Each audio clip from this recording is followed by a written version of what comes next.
Hi all. एक private member bill Rajya Sabha में BJP member Harnath Singh के द्वारा लाया गया, जिस बिल में वक्फ एक्ट 1995 को रिपील करने की या रद्द करने की मांग की गई।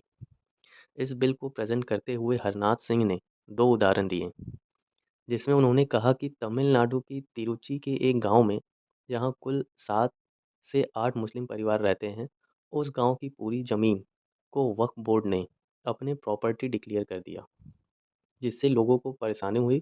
और क्योंकि वो अपना प्रॉपर्टी छोड़ नहीं सकते थे, तो उन्हें ऑप्शन दिया गया कि वो मुस्लिम धर्म अपना लें और उनकी प्रॉपर्टी बच जाएगी। और दूसरे उदाहरण में उन्होंने महाराष्ट्र के सोलापुर डिस्ट्रिक्ट के एक गांव की देते हुए कहा कि कुछ इसी प्रकार से वक्फ बोर्ड ने इस गांव को भी अपनी प्रॉपर्टी डिक्लेयर करा और अंत में लोगों को कन्वर्ट होने पे मजबूर किया गया। अब वक्फ बोर्ड को इतना पावर दिया गया है कि अगर वो किसी भी प्रॉपर्टी को अपना घोषित कर दें, तो 90% चांस है कि वो प्रॉपर्टी वक्फ बोर्ड की हो जाएगी। और इसके अगेंस्ट कोई अपील की प्रोविज़न नहीं की गई है। प्रॉपर्टी आपकी होते हुए भी आपको ही प्रूफ करना होगा कागजी साक्ष्य के साथ कि ये प्रॉपर्टी आपकी ही है। अब वक्फ की प्रॉपर्टी की बात करें तो कुल प्रॉपर्टी 8.7 लाख के अराउंड है। और ज़मीन की बात करें तो ये कुल 9.4 एकड़्स के करीब है, जो कि अपने गोवा स्टेट के एरिया से भी ज़्यादा है।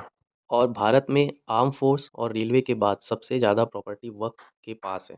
ये प्रॉपर्टी में दान की गई और साथ ही पार्टीशन के समय जो मुस्लिम पाकिस्तान चले गए, उनकी बची प्रॉपर्टी वक्फ की प्रॉपर्टी बन गई। साथ ही जो हरनाथ सिंह जी ने प्रोसेस बताया, उस प्रोसेस से भी वक्फ की प्रॉपर्टी में काफ़ी इजाफा हुआ। अब वक्फ बोर्ड की कुछ फैक्ट्स देखते हैं। 1954 में नेहरू गवर्नमेंट ने वक्फ एक्ट पास किया, जिससे वक्फ की सेंट्रलाइजेशन की गई। और इस एक्ट के प्रोविज़न के तहत central council of Waqf establish किया गया, जिसे बाद में 1995 में अमेंडमेंट करके या संशोधन करके वक्फ को अलाउ किया गया कि वक्फ बोर्ड हर एक स्टेट और यूनियन टेरिटरी में बनाया जाएगा। Central council of Waqf board एक स्टैट्यूटरी बॉडी है और मिनिस्ट्री ऑफ माइनॉरिटी अफेयर के अंडर आता है।